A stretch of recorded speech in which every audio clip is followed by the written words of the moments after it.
Good morning.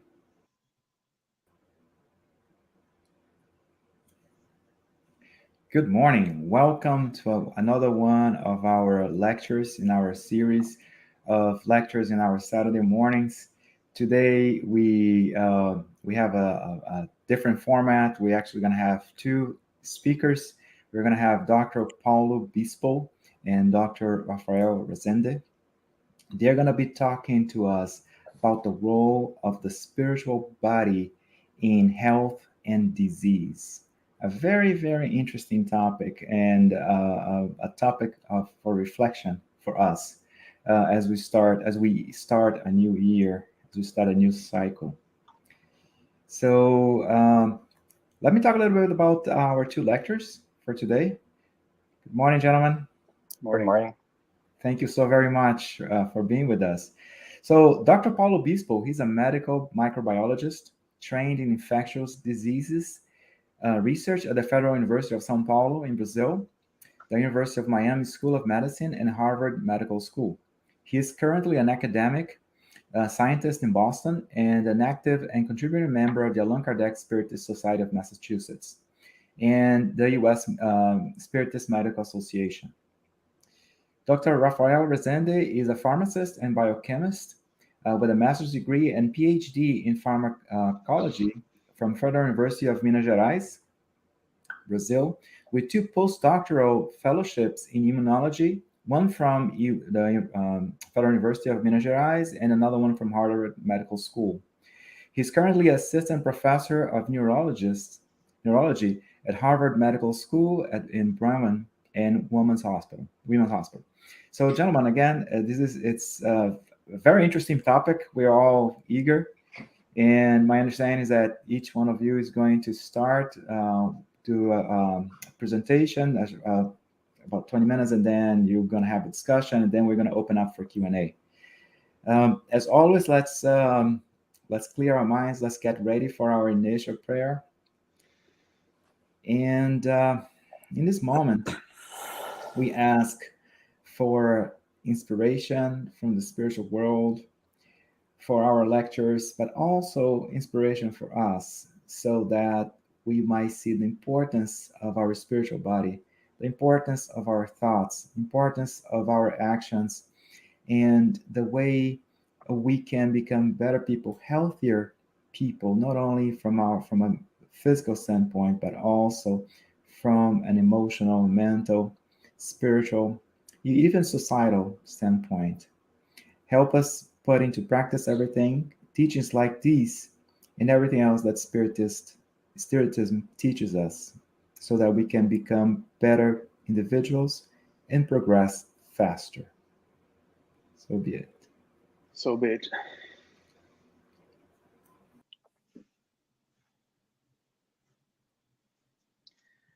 All right, so I think we're ready to start. Ready, Rafael? Yeah, of course. All right, so I'm glad to be here with you and everybody who is joining us today as well. Welcome. And very glad to discuss the role of the spiritual body in disease and health. I think, this is a very fascinating topic for me to understand the nature, the functions of the spiritual body, and how our spirit, the mental body, the spiritual body are all connected to our biology, all connected to our physical body. Because I think, the more we understand about those connections, the more we understand about all the dimensions that we are, all the multiple dimensions that we live as reincarnated spirits, I think that helps us a lot to make better choices in life and live a better life with more health, with more happiness. So I'm very excited to be here and have Rafael as well to discuss on the role of the spiritual body in disease and health here today with us. What we're going to do before we actually discuss about the spiritual body, I think it would be interesting to just quickly introduce the topic and discuss other things that I think are important for our meeting today and for our discussions later. and that's something that I'm going to do first. What I want to do is to just, quickly talk about the definition of health, what we understand by being health. And I think we can go back to the scientific definition of that, and also how the Spiritist philosophy understand what it is to be healthy. We can also discuss why the spirit, the mind, which is an attribute of the spirit, and thus as well the spiritual body influence our biology and influence our health status. And then Rafael is going to talk about the nature and functions of the spiritual body. We're going to have, after the two presentations, a short discussion and open for discussions with the public as well. So to start that conversation, I just wanted to go back to the definition of health. And if we go, if we look at the World Health Organization definition, which was published in 1946, it states that health is a complete physical, is a state of complete physical, mental, and social well-being, and not merely the absence of disease or infirmity. So this is very interesting because, back then, read in 1946, our colleagues, physicians, and scientists, they came up with this definition of health that includes other things other than only the physical body, other than only our biology. And they understand that there is an intersection of biology and our mental states, our mind, and also our social well-being, because we're definitely social animals who are thinking constantly, and all of these different dimensions, they influence our biology because they're all interconnected. And we now know that our thoughts, our mind can influence our health. So this is something that we've been learning more and more in psychosomatic medicine, which is a field of medicine that studies the mechanism by which the psyche or the mind, the thoughts, can influence the soma, the body, the physical body, and how they're linked.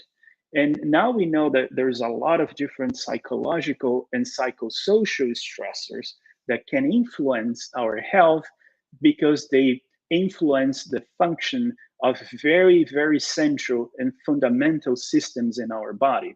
That includes the neural system, the brain, which is coordinating pretty much all the functions in our body through nervous impulses. Then we have the endocrine system as well, that is controlling all the metabolism at a chemical level, not at the electric level as the brain.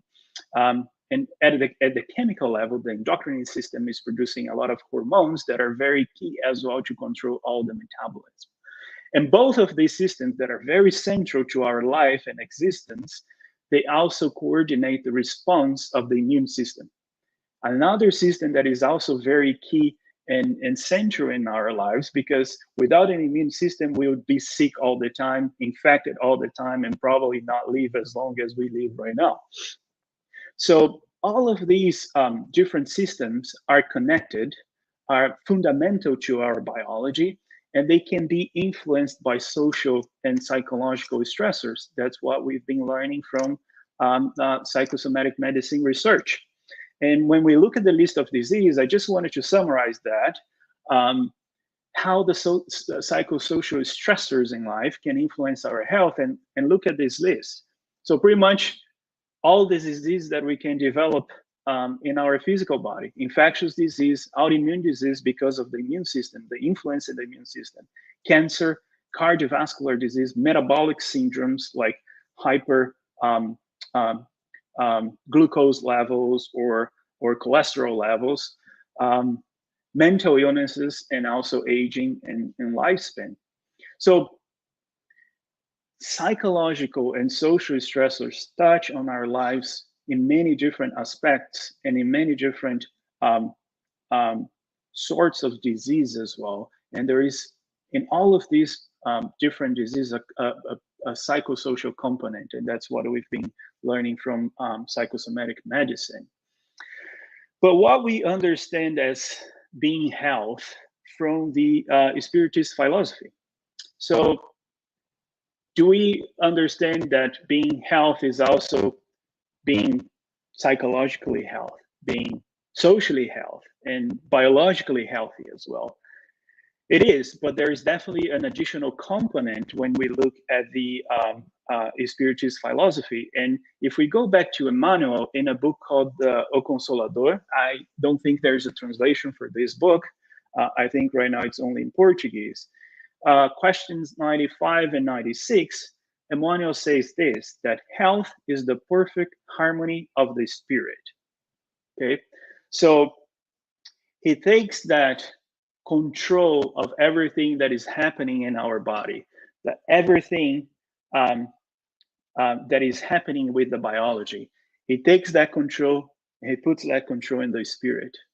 If we don't have a spirit that is healthy, that is in harmony, there is no health, right? We are not healthy when our spirits are not healthy as well. So he goes on to say that all diseases of the soul, all imperfections of the spirit manifest in the physical body. And that the pathogenesis, that means the way that disease develop in our body, results from an aggregation of problems in the psyche, in the mind. He actually used another word. So this is just a free translation because there is no formal translation. He used another word that he, in Portuguese, he says inferioridades or inferiorities, right, of the spirit, or imperfections of the spirit. And that all this aggregation of imperfections of the spirit can result in problems in our mind. And Raphael is going to talk, I think, a little bit about the mind being an attribute of the spirit and forming something that André Luiz calls this the mental body, which reflects in the spiritual body. So they're all interconnected. So the psyche is an attribute, the mind, the psyche is an attribute of the spirit. It forms the mental body.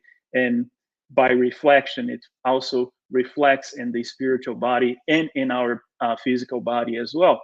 So that's why Emmanuel says that if our spirit is not healthy, there is no healthy body as well. There is no healthy soma. There's no healthy biology.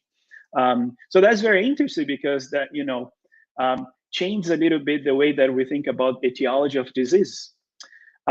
We can definitely identify a bunch of etiologies of many diseases by running lab tests, for example, that we can find aggressors like bacteria, viruses, parasites, fungi, or we can find imbalances in our hormones, or we can find problems with our immune system and inflammation.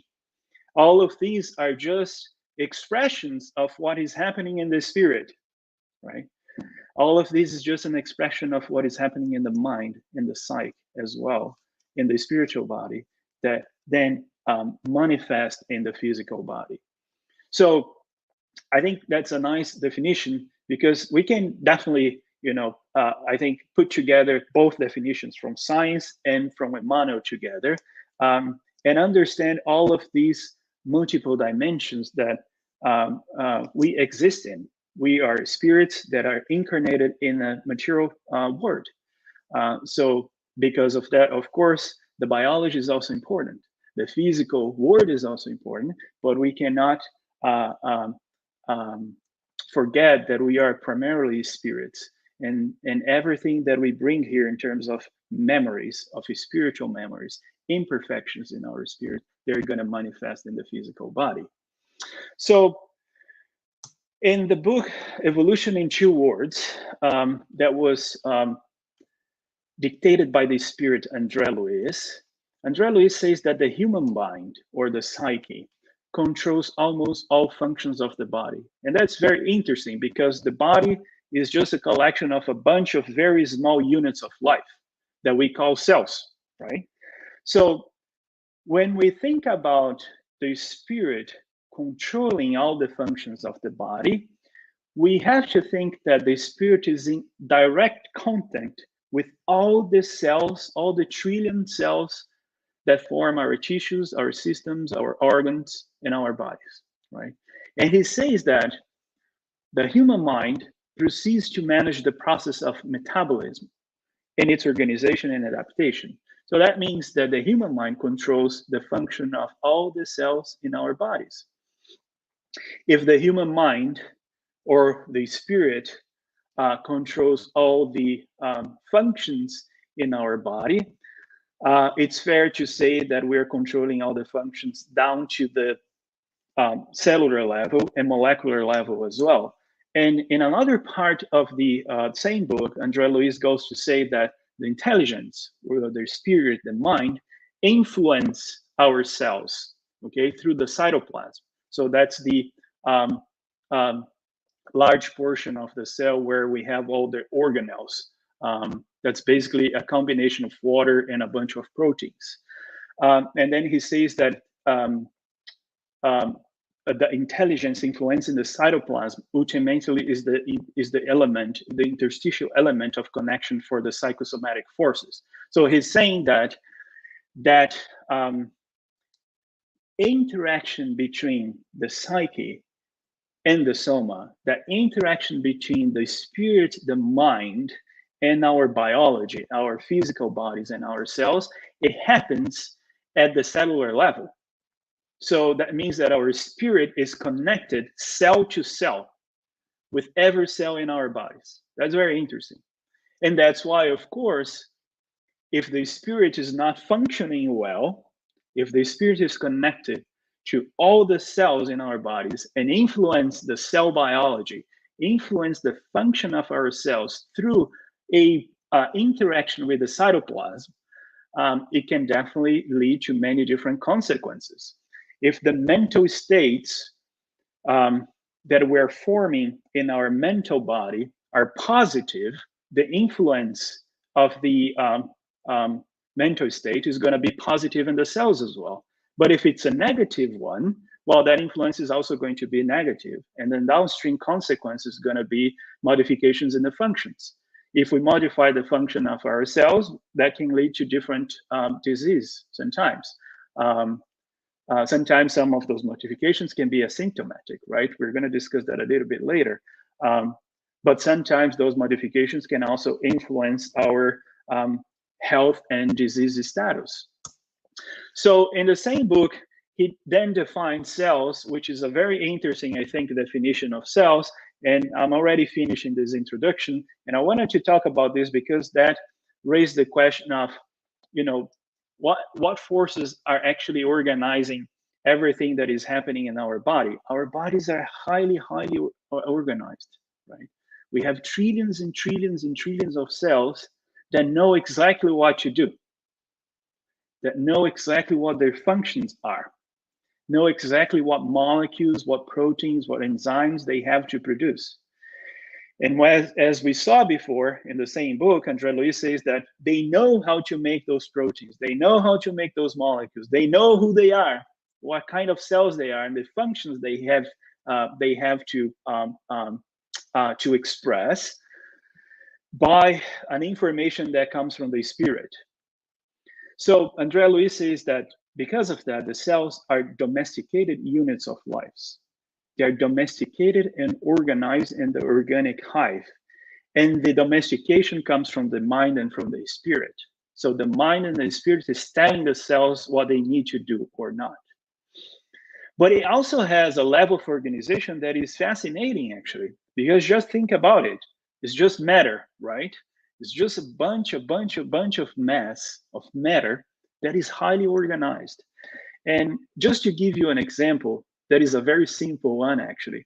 Think about the organization of the human cornea. When André Luiz says that the cells take on different forms according to the situation of the individual and the nature of the tissues in which they're grouped. So look at the differences that we have here in the human cornea. It's a very simple tissue. It's very thin. That the cornea is the transparent tissue in the anterior segment of our eyes. We like to call that the windows to the world, because the cornea helps us to take all the information, take all the light, and bring that to the back of the eye, to the retina, and that goes to the brain to form images. So the cornea is that very simple tissue that does all of that. But look at the organization of the cornea. you have, and here's just a diagram, and here you have an actual microscopic picture of the cornea. So it has a couple of different layers of epithelial cells, right, on the top of the cornea. Here's the top of the cornea, okay? And here's the back of the eye. So it has a couple of layers that are really, really, really important, because the cornea, as you can see here, has no blood vessels, okay? A good chunk of the eye, the internal parts of the eye, has no immune response as well, because, and we call that immune privilege organ, because even small responses to aggressors could lead to damage to the retina, and that results in blindness. So there is no blood vessels here. There's not a lot of immune responses going on. So this tissue here is responsible to protect the whole eye, basically. This tissue here, only 4 or 5 layers, produce a lot of antimicrobial molecules that protect our whole eye, the whole eyeball, the external parts, and also the internal parts. So they know what they need to do. They know those molecules that they need to express. They express a bunch of molecules that we call transmembrane mucins that form, we don't see that here in this picture, but form a very beautiful layer of molecules that actually becomes a barrier to the invasion of bacteria, fungi, viruses, and other microbes. And they're very organized. They know how they need to polarize there, how they need to be in the 3-dimensional form, right? And all the molecules that they have to express. Then we have the thicker layer of the cornea, which is basically a combination of some cells that produce collagen. Collagen is transparent. Collagen gives the cornea let's call that the skeleton of the cornea. It keeps the cornea, it gives the shape of the cornea, right? And those cells are producing that. So look at the difference of these cells and these cells. They're very different, but they're also very organized. And what is very interesting is that all those collagen fibers are very organized as well, in a way that keeps the shape of the cornea correct, so that the refraction works well. When we don't have that portion here, some people don't have that portion here correct, we can develop something called keratoconus. So keratoconus means that your cornea is pointy and the refraction is not correct, because the collagen fibers are not organized well. In a healthy cornea, the collagen fibers are very well organized. How they know to organize that way? How those cells here, how to know to be organized in that way as well? How this other part here, which is the endothelium, know how to transfer all the nutrients from the internal part of the eyes, because again, the cornea is not vascularized, so there's no blood influx here. That means there's no nutrients, but those cells need to survive. They need nutrients to survive and replicate. So all of that is being done by this part here. So each of these layers have different functions, and each one of them are organized in different ways. How those cells, and that's just, again, a simple example. There are other tissues highly organized like this and much more complex. How are they organized like that? If the spirit mind information, if the cells are domesticated by the spirit and by the mind, they know what they need to do because the spirit and the mind is telling them what to do. How that information is actually transferred from the spirit to the body, because the spirit is immaterial and the body is material. How that connection happens, right? The mind is also immaterial. We cannot touch that. We cannot see that. We can touch ourselves, we can touch our tissues and our bodies. How can one immaterial substance or one immaterial entity touch a material one? Or how can the mind and the spirit that is immaterial influence our bodies that are material? You have to have something in between, and something that has the two properties, something that can be material, but also not material, okay? And there's something in between the immaterial world, the spirit and the mind, the mental body, and the physical world. Kardec called that perispirit, or the spiritual body, as André Luiz called it. So Kardec said that the spirit, due to its a spiritual essence, it's an unlimited abstract being, which can have no direct action upon matter, something that we just said here. So there should be an intermediary, right, between something that is immaterial and the matter that is material. So this envelope, he designated the perispirit, or the spiritual body. And then he says that from an abstract being, this envelope makes of the spirit a concrete, defined being, seized by the thought. So that means that our bodies are actually seized by our thoughts. We are constructing our biology. We are constructing our bodies with the spiritual body that we form based on our thoughts, on our mental body, and all the information that we're bringing with us in our spirit. And that the spiritual fluid is then the bond between spirit and matter. Okay, so I hope that with this short introduction, we're able to convey to you that the spirit is directly influencing the function of our bodies down to the cellular and molecular level. And that for the spirit to be able to do this, control our functions, influence our health and disease status, it has to be an intermediate that functions as a way of transmitting all that flux of information from the spirit to the body. So with that information, now I'm going to pass the baton to Rafael, and he can present a little bit more on the spiritual body. Take it away. Thanks, Paulo. Thank you, everyone, for being watching, for being here. It's Saturday morning. Not so beautiful here in Boston, though, but hopefully somewhere where you are, it's more, it's prettier than here. But I want to then move on to this concept of the perispirit, which is something very interesting. The name Kardec gave, and it was approved by the spirits that were helping Kardec to develop the Spirit book. And the etymology of the word perispirit, it comes from like as you can see, here's like in a fruit, for example. Here's an avocado, and you have the germ, which would represent the spirit, which is the center, the nucleus. And then you have the perisperm, which is the area where we eat in the avocado, which is the perisperm, and this would be analogous to the perispirit. And then you have the out layer, which is like the hardest part of the fruit, and which is called physical body. So it's a very, I would say, perfect analogy that helps us to understand what this perispirit, the name, means. And as Paulo nicely described, it's an envelope. It's the I would say this component or the entity that communicates or interface between the spirit, which is something, it's called a flame or spark, and we don't know, have no idea what it is made of. And so it needs to, the spirit, which is immaterial, needs to interact with the physical body, which is a dense material component of substance. So it needs something in between to interface this communication. This is the perispirit. And the perispirit, as you can see, here is like a simplification of the spirit, which is this divine spark, as the spirit says.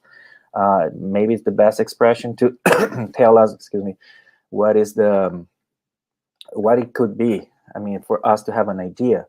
And there is, of course, the spirit, the spiritual, I mean, the mind, which is this the mental body, which is the way that the spirit, all our thinking, it forms like this mind, the mental body, but taking it apart to make it a little bit simpler, and then it's like you have here the perispirit, and the perispirit involving the spirit and connecting cell to cell to the body. And this is it's very important, because that's what it's gonna dictate our physical healthy or illness, and health or illness. So, and this is so João is asking something here. The spirits tell us that this in the spirit book that sensations are spread throughout the perispirit.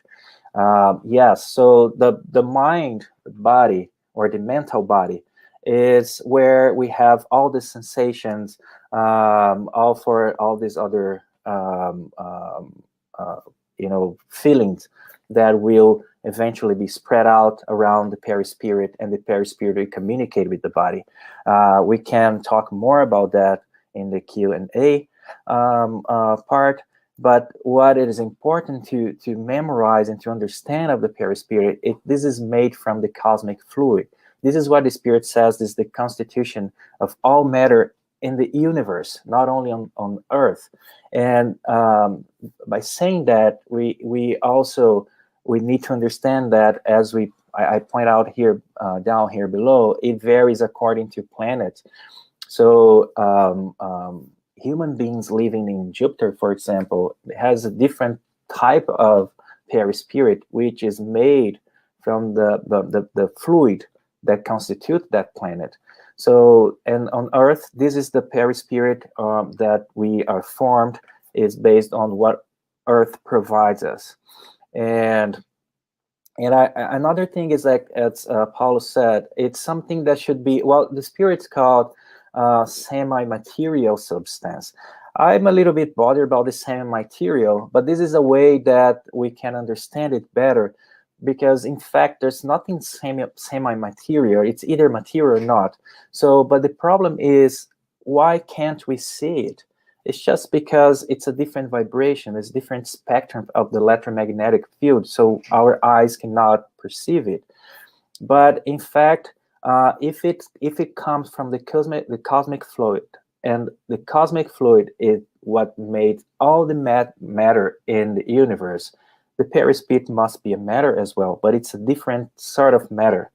And which, I mean, that's also when you read André Luiz's particularly books, you would see that when you are in the spiritual world, you feel like you are on Earth. I mean, it's the same feeling. So that many spirits that incarnate, especially suddenly, they would not realize they are dead, because they feel the same kind of things that they were feeling when they were incarnated. So this suggests us that it is a material body, it's a material substance, but it's in a different spectrum. So we cannot perceive it in our world and incarnate it in this dense physical body. It also works as a mode for the physical body. So that's why many people, for example, when they have problems and birth problems, I would say, so that reflects a problem in the perispirit, which during the process of embryogenesis affects the genetic constitution of the body.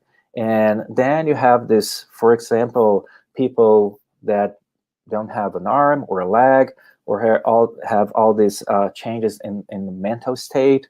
And this is because the perispirit is somehow affected, and it's just transferring that information to the body. But also, it can happen throughout the life.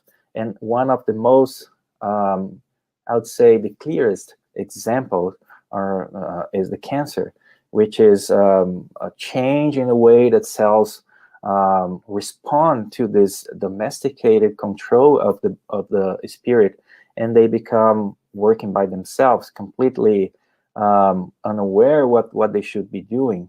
And that's also a problem that comes from the spirit and then was transferred to the perispirit and consequently transferred to the body, the physical body. And as I mentioned before, the perispirit connects cell to the physical body. And this is very important, because the problems in the perispirit, if it's a problem, let's say in our gastric area, so then it would be eventually manifest as a disturb in your stomach or in your gut. So this is very important as well when you think about all the chakras, which are the name in Sanskrit that would mean wheels of force, which is all spread throughout the perispirit. And we know there's the 7 classic chakras, and which is very nicely also mentioned by André Luiz in the book Evolution into Words, I believe, in the chapter 2. And he describes all these chakras and what are their functions.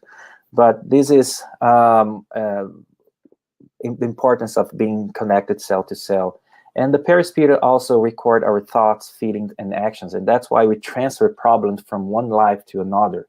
So we do something bad in this life, and this will eventually affect our perispirit, because we know in the spiritual book, the Spirit answered Kardec about the divine laws. Where are the divine laws in us? And they say it's in our consciousness. So if you somehow you affect the natural law or divine law, and these will eventually affect your perispirit, your spirit, obviously, and then your perispirit, and then sometimes we die with this guilt, and that's what it's transferred to the spiritual world, and then we're going to be suffering for a while in some regions that consist of low vibration energy. And eventually, when you reincarnate, we transfer all that problems in the perispirit to the physical body. And so that's explained all the as I mentioned, the problems we see in people. You don't understand why they have those problems in their bodies, but it's definitely coming from another life. And again, disturbs in the perispirit will reflect on the physical body. So, and in that sense, I like this picture here to explain a little bit better what happens.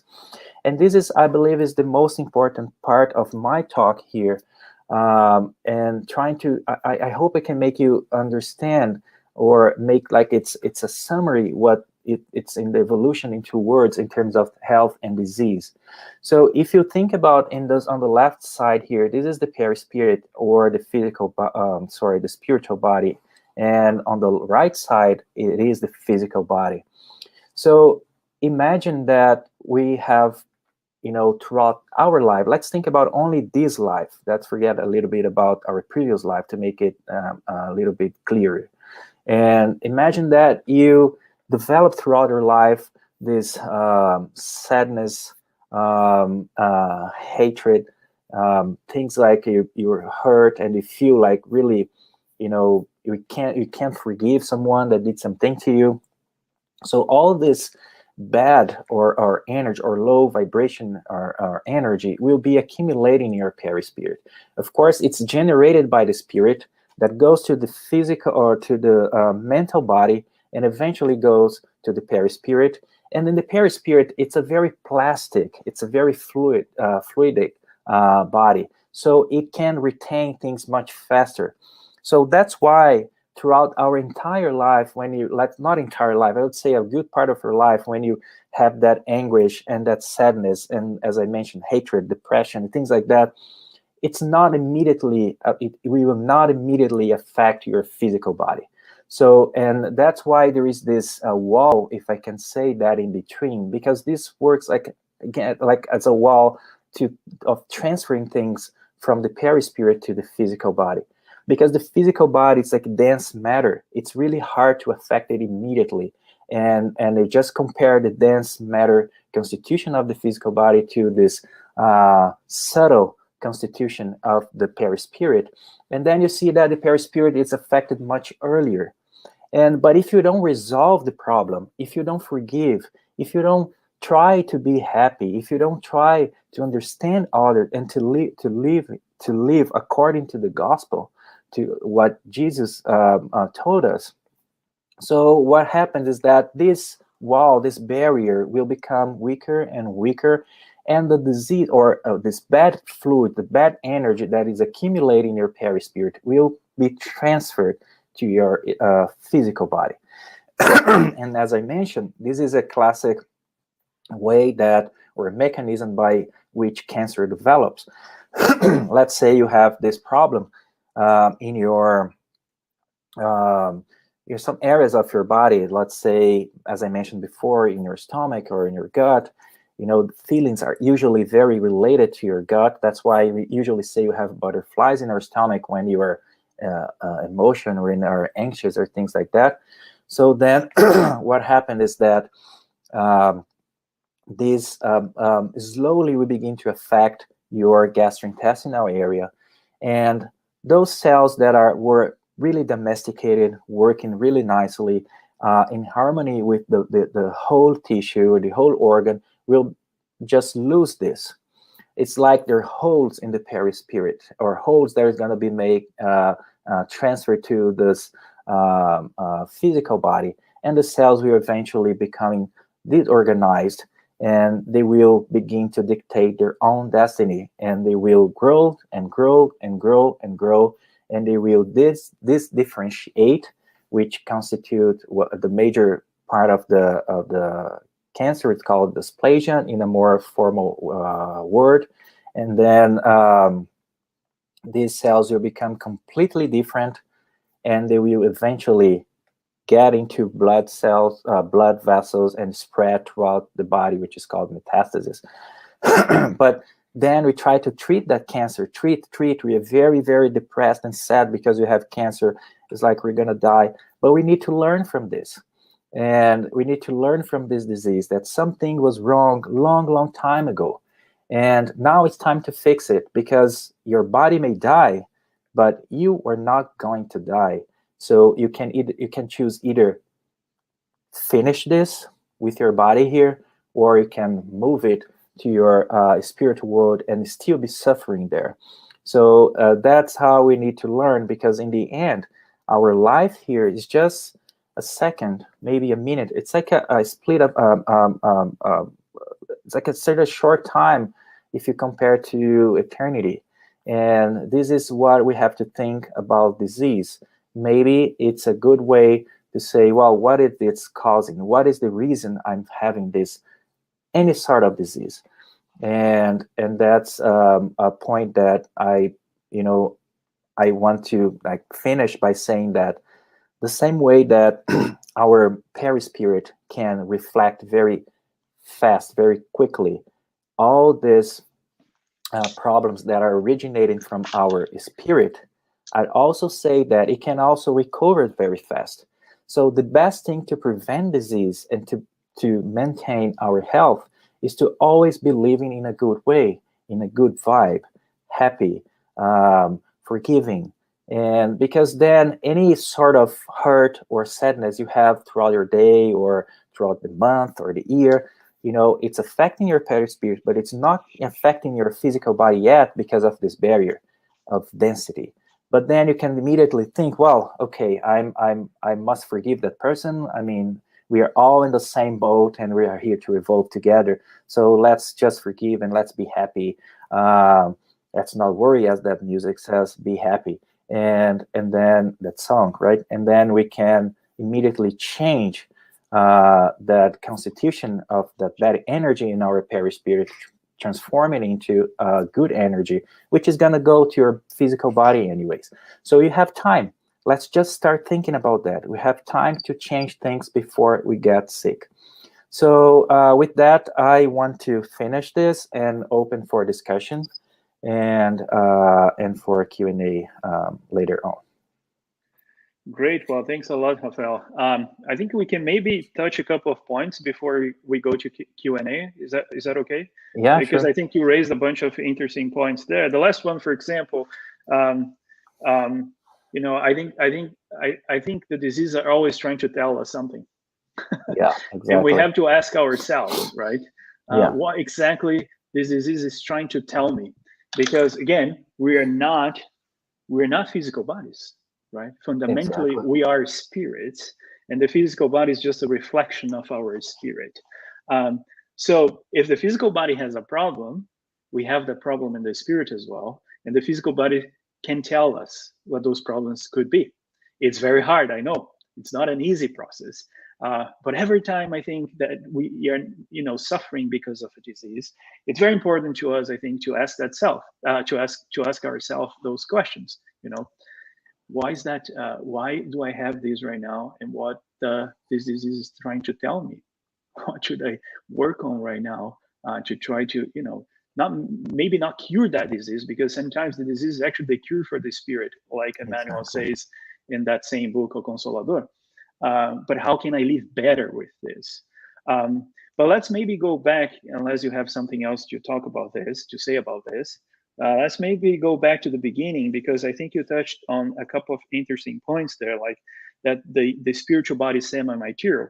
And you said something that is true. We don't know the constitution of the spiritual body. We don't know, we know the spiritual body, the physical body, we know the constitution of that.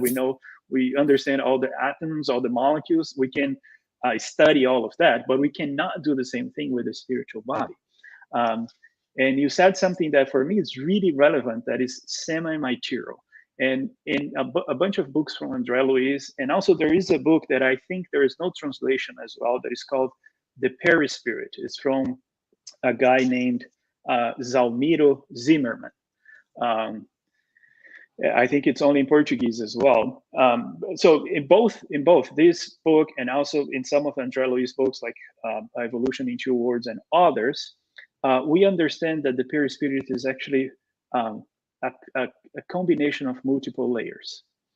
And I think that's really important to understand how this works, because as I said before, the spirit is very immature. So there's no way that the spirit can, touch our biology, can have influence in the matter. So the intermediate, to be able to do this, to make that connection with the spiritual world, with the immaterial dimension and the biological dimension, the physical dimension, it has to have the two. It has to have the two properties.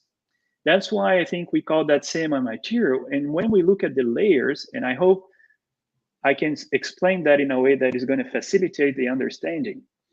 The layers, think about this, the perispirit like an onion, for example. Okay, the center of the onion is the body. Okay, is the physical body.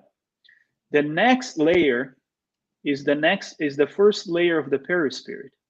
We call that in Portuguese duplo etérico, or I think the translation for that is ethereal or etheric double, something like that.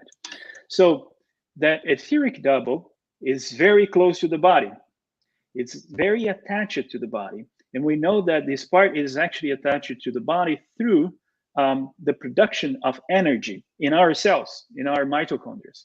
And we call that the vital body or the ectoplasm, right?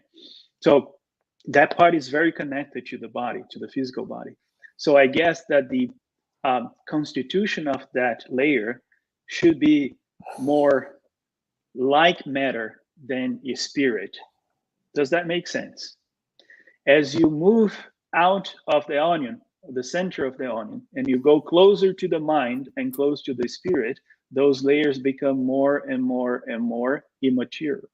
Okay, so the perispirit and the spiritual body is the combination of all those layers, some that are closer to the body and that are more, matter-like, although again, we cannot touch that and we cannot see that and we cannot study that.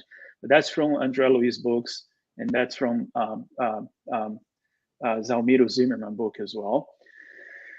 We have this layer that is very close to the body. Then we have the next two layers that we call the astral body and the causal body as well. Those two layers that form the actual perispirit, because that's where we have all the memories in the perispirit. That's the two layers that we actually bring with us after death. That's why we call that the astral body. And then on top of that, we have something that we cannot explain very well. André Luiz cannot explain very well, which is the mental body. In the book Evolution in 2 Words, it says that the mental body is the outer layer of the perispirit, and it's a reflection of the spirit. But he says that he's not able to understand that completely, right? And we cannot understand that completely here as well. But we know that there are all those different layers. The mental body is closer to the spirit. The mental body is a reflection of the spirit. So that's why Kardec says that the body and the spiritual body is seized by thought, because the first layer is seized by thought. It's what our spirit is reflecting. and forming that mental body. The mental bodies then form the causal and the astral body, and then the etheric double, which is very close to the body and connect to the body through the vital body or the ectoplasm. So I think those are, for me, interesting things and important things to understand when we talk about the spiritual body, all of these different layers, because all of them have different functions. The nature is different. And again, we don't know exactly the nature of all of them, but they are very different. Some are more dense, some are closer to matter, and some are closer to the spiritual world. That's why these multiple layers together, they can connect the two worlds. Does that make sense? Yeah, absolutely. That's a really important point. That it's really hard to we can keep talking and postulating things for the entire day about the mental body and the spirit. Well, the truth is we don't know, and there are more important things for us to know now, which is being better people. Because as Emmanuel said, I think it's also in the book of Consoler. I think that's going to be the translation of the book. We need to have two wings, one of the wisdom and one of the love. And we are growing in wisdom, but our love wing is really short, and we can't take off like that. But the point is, it is important, I mean, at least for me, to understand how these things work in terms of disease, because it always get me, thinking, how can we fix this? How can we prevent disease? Obviously, we're going to die, but how can you live a better life? That's the point. Yep. How can we avoid diseases that, it was not planned in our, in the planning of our reincarnation, and a lot of stupid things, a lot of mistakes we commit in this life, we could avoid it. And unfortunately, for many of us, we learn it a bit late when it's already there. But when things are already there, we just need to accept and move on and understand that you're going to keep living, and there is hope. Always there is a light at the end of the tunnel. And again, I believe that, there are going to be many questions regarding that. Where we're living now, the pandemics, what is happening? How can these microorganisms or microbes get into some people and to others not? Like in the same house, the same household, some people die, some people don't even get sick. How can you explain if the virus, for example, the SARS-CoV-2 is the same, it's there? And it's even in Brazil, when you have these outbreaks of dengue, for example, I remember that, dengue is transmitted by a mosquito, and some people are there in the same household. Some of them get really sick, some of them don't get sick. Why the mosquito choose to bite you and not the other one? So it's like all these things that seems like silly. We need to keep thinking about that. So it's a really beautiful area, I would say. I don't know if you can open to the questions. I mean, it's maybe well, I think what you just said before we actually go to the question, it's very interesting because the record of thoughts and all the imperfection of the spirit, we're gonna keep that in our perispirits, right? It's gonna be reflected in perispirit in those two layers that I said, the astral body and the causal body as well, that records all the thoughts and all the experiences that we had in the past. And we know, from different books that according to everything that we experienced in the past and all those memories that we carry with us in the perispirit, those things can result in disease, either because it's atonement, like karmas, for example, negative karmas that we bring with us in our record, or because of non-vigilant mental states, for example, during this incarnation. Is something that we don't bring with us, but that changes the perispirit as well, psychological and social stresses and things like that, external influences from the environment that can change the perispirit as well. And I think one important thing, to go back to what you said about infectious disease, about dengue, for example, we can have the same discussion about COVID, because some people they contract the virus, so they're infected with the virus, but they're asymptomatic. That is actually most people, they're asymptomatic. Some people are going to develop symptoms, and most of them are going to have mild symptoms only. Some are going to have more severe, and just a small fraction are actually going to the hospital with pneumonia. The problem is that that small fraction was, in absolute numbers, were so large because there's so many people infected that it was a very big and large pandemic, and a big problem for the healthcare system because of that. So if we have all these, all these memories, if we have all this, like you showed nicely in your last slide, all those points, of imperfections in the perispirit that can translate into problems in the physical body, and we carry that with us. We carry that to the next lives as well, because we're going to be carrying that perispirit with us after death. There's something that André Luiz in Evolution in 2 Words talk about, and he calls that the morbid predispositions. So when I saw that picture that you showed, it reminded me of that, of the morbid predisposition. So all those black dots that you showed there, he calls that the morbid predispositions. And each one of us, we have different morbid predispositions according to our experiences, according to everything that we bring with us in our spirits. And so that's why some people can live in the same household and be exposed to dengue virus, but not all of us are going to develop that, because the morbid predispositions are different, right? Exactly. And we could think about the same thing for COVID as well. Yeah. Well, there's several interesting questions I'm seeing here in the chat. Yes, thank you, gentlemen. Thank you for such an interesting explanation. I mean, and I really enjoy the fact that both of you referred, to the work, codification, works by André Luiz Emmanuel, very rich. And so we are ready for questions and answers. Let's read the first one. Yep. You speak of the harmony between the spirit and the mind take place in our spirit. What is the role of the perispirit? I thought the perispirit would be the one creating the experience of the body. Do you want to take this one? Go ahead. For me? Well, I think the question is like the harmony between the spirit and the mind take place in our spirit. So our spirit, we are the spirit. So we are a little bit confused when you say my spirit.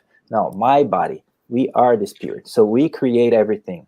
So what is the role of the perispirit? So the perispirit, the major role, I would say, is to interface between immaterial spirit, which we don't know what it is, and the physical body, which we do know what it is. So the major point is this connection between spirit and physical body. So what was the last part of the question? So I thought the perispirit would be one creating the experience of the body. In fact, the perispirit is just transferring things. It doesn't create anything because we create it. So we are not the perispirit either. We are not the physical body. We are the spirit. So the spirit creates everything. And this goes to your perispirit, and then it affects your body. But this is obviously in a way that it's really hard to separate, to split them when you are incarnated. And it's even harder to split the perispirit and the spirit. But the perispirit eventually will go away when the spirit becomes a Christ, for example. And then we can't talk about it. So who am I to talk about a Christ? I have no idea even about myself. So, but that's the thing, the perispirit, it doesn't create. And that goes to another question, if you allow me. It's like Celso actually mentioned that the perispirit matter. So how come matter can hold memory? So we always and often say that the perispirit holds memory, but this is the way to make things simpler. The perispirit doesn't generate the memory. So everything is in our spirit. But when the perispirit is around, of course, and when we're incarnated, the perispirit has this fascinating function of transfer whatever is in the spirit to areas of our brain, particularly the hippocampus and the cortex, that will tell and form this memory. So the brain is the organ that is the organ of manifestation of the spirit. So, and then the memory comes from the spirit, but the perispirit, because it's so connected to the spirit, we can actually distinguish it very well. But of course, it holds the memory because it's connected to the spirit. If one could split both perispirit and the spirit, the perispirit wouldn't have any memory because it's just another body, and the spirit is the one that holds and generates everything. But it's hard to split. Hopefully it's understandable what I just said. I think it was very clear. Thank you. Next question. Let's take a look at the next question. Are there clinical applications of this medical understanding? Specifically, can an infection be treated without the use of antibiotics? No. No, infections need to be treated with antibiotics. But just remember one thing that I said before: as incarnated spirits, we are living in multiple dimensions, and when we are sick, we need to take care of all those multiple dimensions, including the biological one. And especially in an infection, an acute infection, for example, we really need to take care of the biological component, because if we don't do that, the body is going to die. So we definitely need to treat infections with antibiotics when we have to. But we can do other things at the same time. We can, go through the disease in a way that we're not going to make things worse than they are, right? But definitely we need to take care of the biological component as well. Thank you for clarifying. There's a lot of confusion about that. You hear a lot of people say, hey, I don't need I don't need to get vaccinated because I can take care of it using my mind. So your explanation about taking care of the multiple dimensions was very appropriate. As far as I know, we cannot produce antibodies specific to microbes just using our minds. We need to present the antigen to the immune system to train the immune system.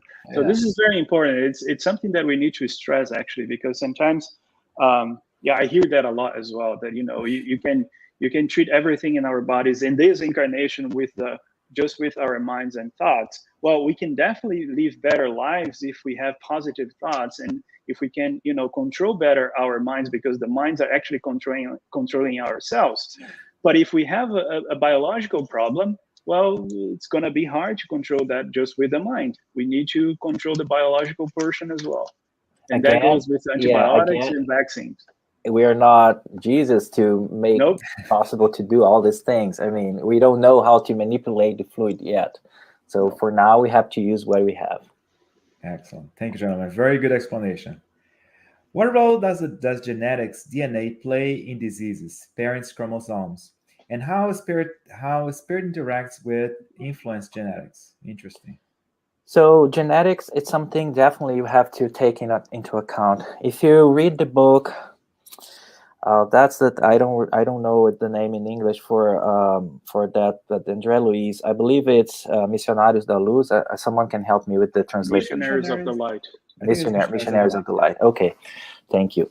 So you see the reincarnation of Segismundo, one of the characters there, and it is really interesting that when you have the spirits which are more evolved than us, they will help to select even the spermatozoid that is going to be going to fecundate, is that word, the eggs, and or fertilize the eggs. And it's interesting that he also mentioned that the eggs actually, the things of the spermatozoids, there is a fight between spermatozoids. It's actually a race between the spermatozoids, and randomly one will reach and fertilize the egg. So that's not true. Actually, the egg is full of magnetic energy that attracts the right spermatozoid. That will be the one necessary to fertilize that egg and generate all genetic predisposition for that body. And very often, the spirits coordinating that reincarnatory process will help the process of this chase and dispute among the spermatozoids. And the genetic is actually an important thing that will dictate your the color of your eyes, the color of your hair, how tall or short you're going to be, things like that. But which is becoming more and more important now in science is the epigenetic modification, something that happens above the genes, which does not come from your parents. But even some diseases that are critical, that we know there is problems in the genetic constitution, is that like this: when the spirit is in the mother before even the fertilization. So the spirit that's changing its format, like this perispirit is becoming shortened and shortened, and it's attached to I would say the spiritual body of the mother before actually the pregnancy occurs. So, and then when it's adjusted there, then it comes the point where the fertilization happens, and the spirit, of course, this is automatic. It becomes to change or to control the genetic development of that egg and the embryo, and some, depending on the problems or this morbid, how you say that, Paulo, morbid predisposition. So you're gonna start to affect this on that area of the body that is being formed. So then you have this malformation of some areas. There's some genes that are missing and cause some very well-known genetic disease and things like that. So it is important to consider the genetic predisposition, yes, because that's predetermined by the spirits controlling the reincarnatory process. But it's also important to understand what's going to happen later on, which is mostly involving epigenetic modification. It's not genetic anymore. So it's interesting that you said that about epigenetics, because I think one important thing to tell about genes is that they are really important, of course. They're part of the organization, but they don't explain organization itself. Okay? So as Rafael nicely explained that, genes are sometimes going to be involved in the pathogenesis of a bunch of different diseases because they have mutations or because there are pieces of the DNA that are missing entirely, like large chunks of DNA missing. And they're going to be related with infection or with diseases. But again, the genes are there in that way, in that organization, missing a piece or with a mutation, because there is a correlate to that in the perispirit. There is a correlate to that modification in the DNA in our perispirit that is telling the body what has to happen with this particular kind of cells, for example. So genes, just to summarize this, genes are just a blueprint. They're not making us. They're not telling us what to do. The information comes from the outside, inside. So the influx of information is from the spirit to the body, and not from the nucleus of the cell, from the genes. Because we thought that in science for a long time, that the genes were going to explain everything. When we started the genome project, for example, everybody was really excited because we're like, well, now we're going to understand all the disease. Now we're going to understand how we can form the human bodies. And then when we finished the human project, the human genome project, we found that our genome has about 23,000 genes. That's not much than a fruit fly. And that's less than a corn, for example. Corns have more genes in their cells than we do. But when we look at the number of proteins that we can make with all those genes, it goes from 23,000 to almost 400,000. So that's 20 times more proteins, because we can use the same gene to make different proteins by a mechanism that is called splicing. We take the messenger RNA and then we modify the messenger RNA from the same gene to make different stuff.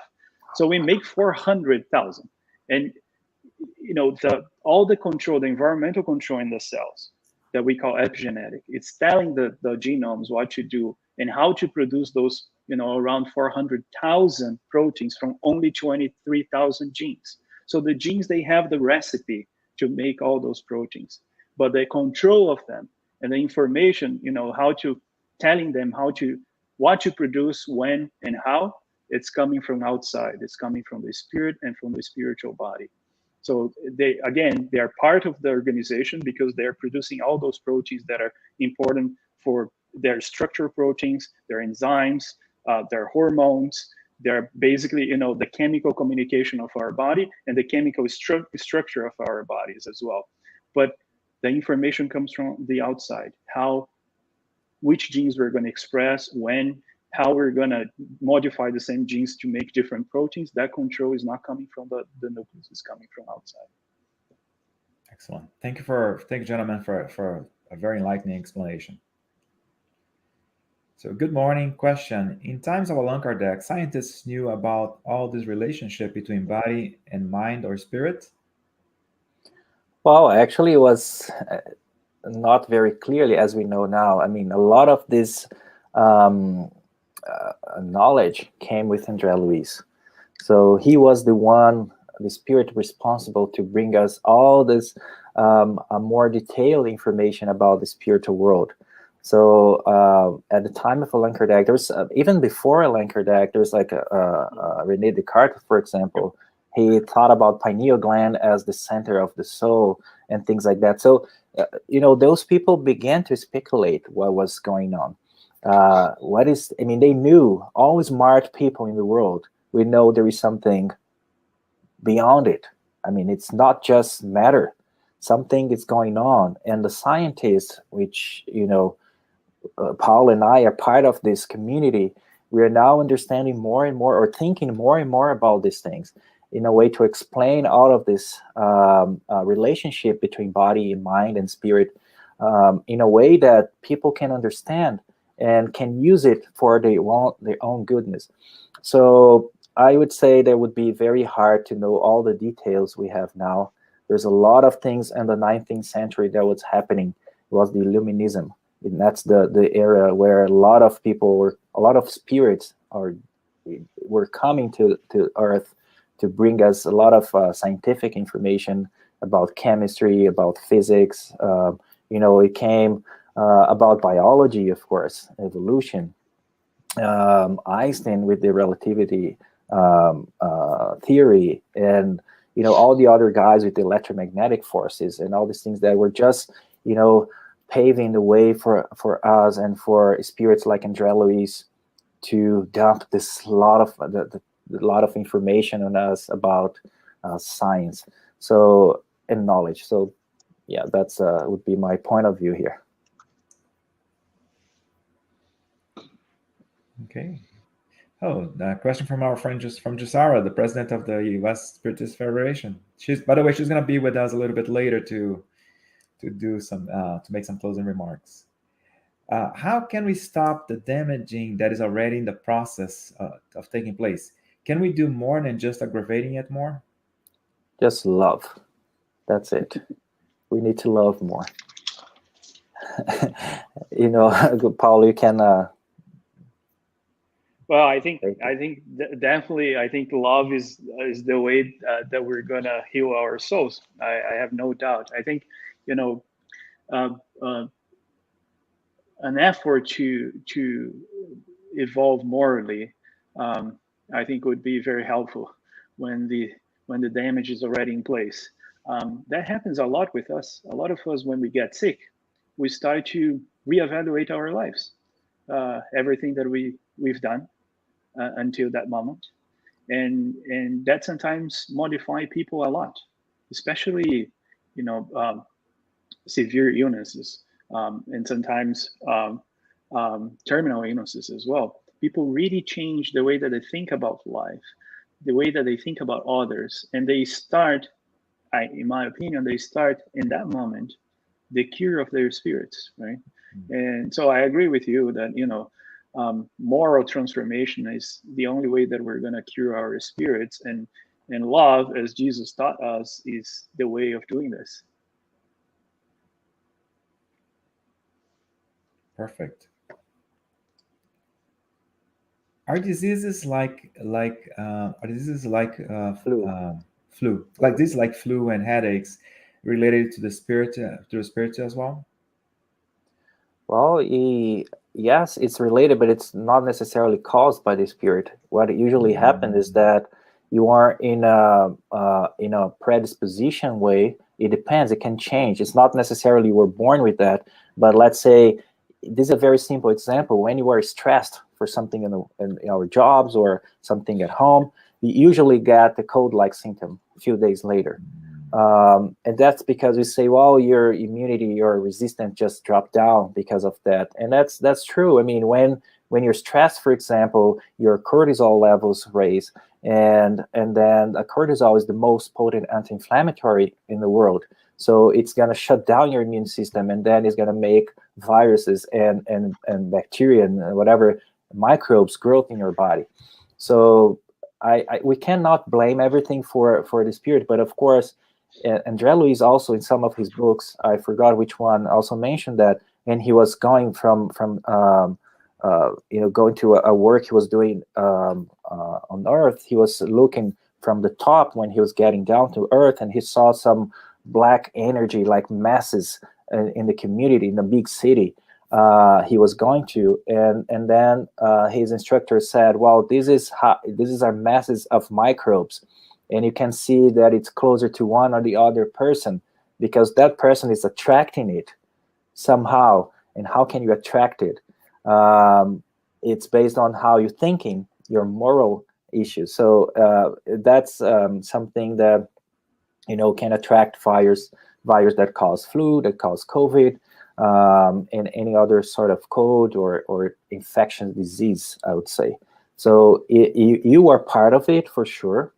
You're part of it, but it's not something necessarily we're born with it, and that it says that in 2021 you're going to have an influenza virus, you're going to be in the hospital for 5 days. No, that's not, it doesn't come with you. It's just something that, well, at that period of time, unfortunately, you were going through an emotional stress, some problems, you affected your body, because the same way that the perispirit affect your physical body, the physical body affect your perispirit. It's like a constant change. So the physical body can definitely affect your perispirit, make you more, ready or able to get those diseases, and it's going to go there. So we mentioned before that the perispirit is semi-fluidic, and because of that, it's very plastic. So it's important to mention that as well, that, although we're going to bring a lot of memories with us in our perispirit, and some of them maybe we're not going to be able to cure and to resolve just with in one incarnation and just with our moral transformation. But some, I think we do. And because it's very plastic, I don't like to think about those things that they're deterministic, because in fact, they're not. We have that ability to change a lot of things in our perispirit. Some of them we're not going to be able to change. And then the problem is ours. It's not because, some sort of higher powers determining that we have to have this specific disease or this specific problem. That's with us. And because the perispirit is semi-mature and very plastic, I think, there's a lot of things that we can change during the reincarnation and avoid a couple of problems. And it's also important to remember that a lot of those diseases, there are multiple factors that need to come together for the disease to happen. Especially infectious disease, because there's a lot of talk between the neural system, corticoids, the endocrine system with the immune system, and also the amount of microbes that are going to enter our body. If there's not enough amount of microbes, we don't get sick. Those microbes need to have specific factors that we call virulence factors as well. If they don't, they're not able to cause this. So there's a lot of things in play, not only one specific factor. But for sure, as we mentioned before, we do have morbid predispositions in our perispirit. And that's why André Luiz called predisposition, because they, again, not deterministic. They came predisposed to a specific disease. But, at the end of the day, we are in control of that.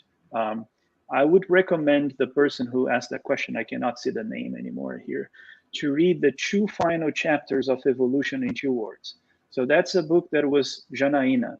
Janaína, there is a book that was written by Chico Xavier, dictated by the spirit André Luiz. It's called Evolution in 2 Words. The last two chapters are called morbid predispositions. We talk about that a lot. And the last one is very interesting for your question because the name is microbial invasion.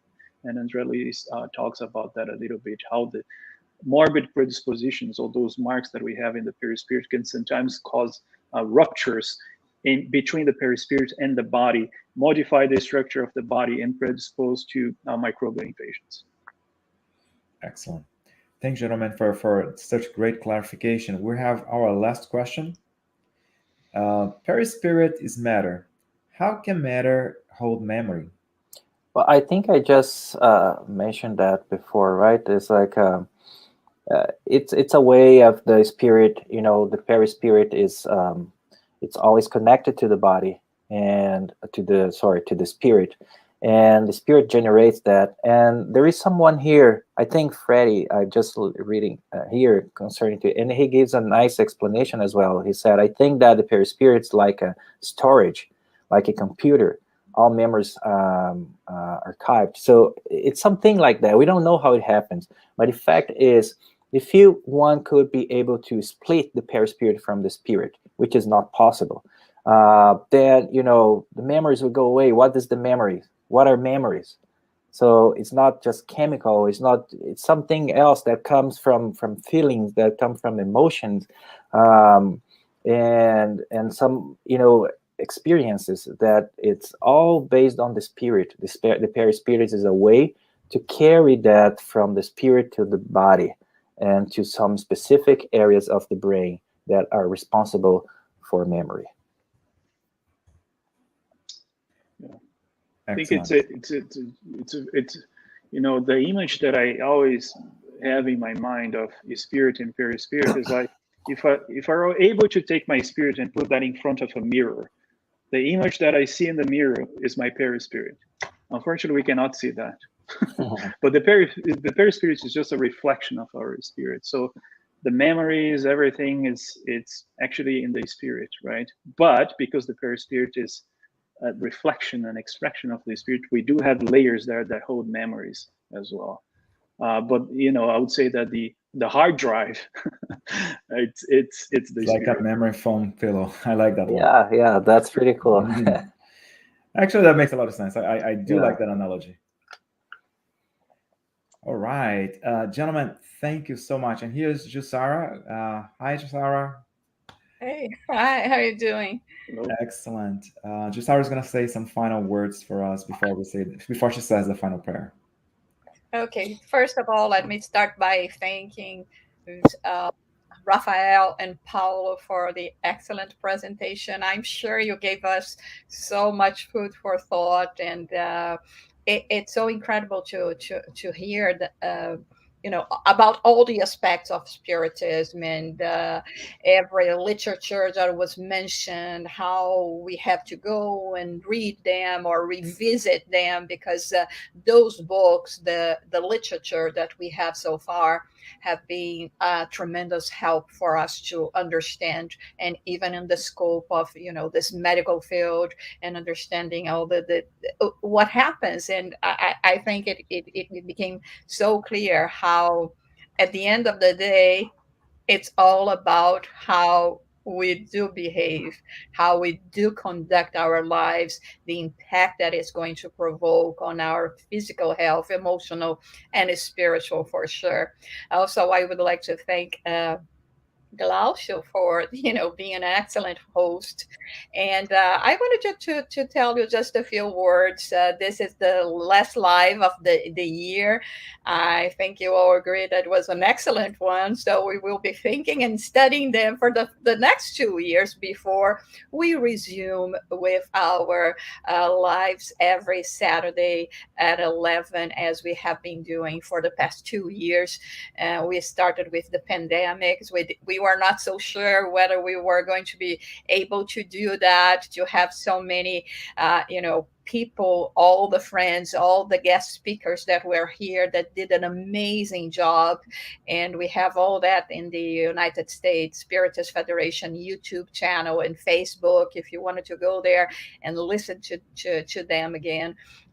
we have been having the support of all the members of the United States Spiritist Federation, and not only in giving us the talks, in presenting wonderful work here every Saturday. We have been having the amazing work of our friends Glaucio, Marcia, Peter, Tanya, myself, my husband Daniel.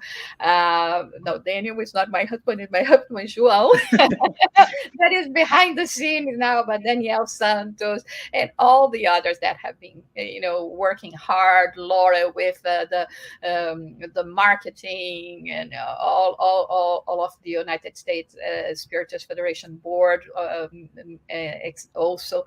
So we hope it has been a good work for all of you as well. We think that spreading this word into the English language is much more than just just for today. We know that this is going to be there stored. I myself, I hope that, I don't know, 50 years or 30 years from now, I don't know, when I'm back, I will go and find this United States Spiritist Federation YouTube channel and see, oh my God, look at these people. They did very good work at the time. Maybe the technical resources were not so good, but the content is really what matters. So this is why we are doing that, to have this registered and to have this such an important part of our lives, and here I'm talking about immortal lives, registered and be there for everyone to access. And we know that so many other countries that do not have this access because of the language, but many of them can really understand and look for material into English. So we wish you all a wonderful holiday, and we will be back next year, not only with the Saturday talks, because now you became ambitious. You have been cheering us up so much, and the feedback we have been receiving, it has been so wonderful that we have decided as well to start online course study about initiation to Spiritism that is going to be starting on January 23rd in 2022. So it's going to be on Sundays at 10 a.m. And it's going to be there in case you cannot join the live one, but it's going to be there as well in our YouTube channel and Facebook. So everyone, thank you so much. And in the spirit of gratitude and remembering all the guest speakers that we cannot name, the ones that we have been having. We already had more than 70 lives during the past 2 years, almost 80 lives, I think. And but all of you that have been contributing and giving your time and putting your effort. And again, thank you so much, Rafael. It was really wonderful to hear from you, and Paulo that has been it was here before, but the two of you together, we really wanted to hear more. Okay, so let's plan something for next year. And this is a spirit of, happy holidays and gratitude. We would like to demonstrate our gratitude as well to our, Heavenly Father and all the good spirits. We know that this work would not be possible if it were not for the help and support and guidance and motivation and being there for us when we think that we cannot do it, that this time we are not going to be able to cope with everything that we are going through, and they are there helping us. So we are very, very grateful.